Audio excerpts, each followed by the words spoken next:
I shall put the draft resolution to the vote. Russia ও চীন বিরত থাকলেও বাকি সদস্য দেশের ভোটে পাশ হলো গাজায় আন্তর্জাতিক স্থিতিশীলতা বাহিনী বা আইএসএফ সহ গাজা পরিচালনায় শান্তি বোর্ড গঠনে মার্কিন প্রস্তাব। 15 সদস্যের জাতিসংঘ নিরাপত্তা পরিষদে সোমবার ভোটাভুটিতে খসড়া প্রস্তাব পাশ হওয়াকে ঐতিহাসিক বলছে যুক্তরাষ্ট্র। যদিও আইএসএফ ও শান্তি কমিটি গঠন প্রক্রিয়া এবং এদের কার্যক্রমের বিষয়ে অনেক কিছুই পরিষ্কার নয়, এমনটা দাবি করেছে রাশিয়া ও চীন।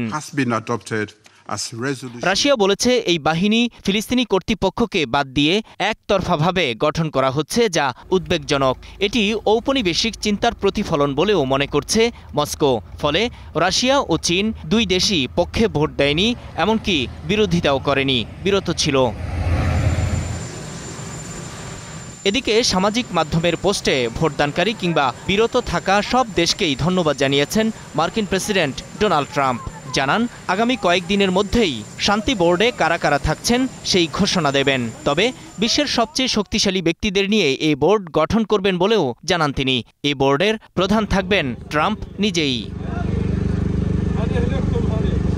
অবশ্য গাজায় আন্তর্জাতিক বাহিনী মোতায়েনে জাতিসংঘের পরিকল্পনা প্রত্যাখ্যান করেছে হামাস। টেলিগ্রামে দেয়া দীর্ঘ বিবৃতিতে সংগঠনটি বলছে, এই প্রস্তাব গাজা উপত্যকার উপর আন্তর্জাতিক অভিভাবকত্ব ব্যবস্থা আরোপ করে, যা গাজার জনগণ ও তাদের সংগঠনগুলো প্রত্যাখ্যান করছে।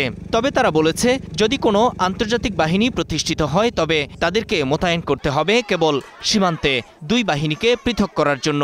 তারা কেবল যুদ্ধবিরতি পর্যবেক্ষণ করবে, আর সেটি হতে হবে সম্পূর্ণভাবে জাতিসংঘের তত্ত্বাবধানে।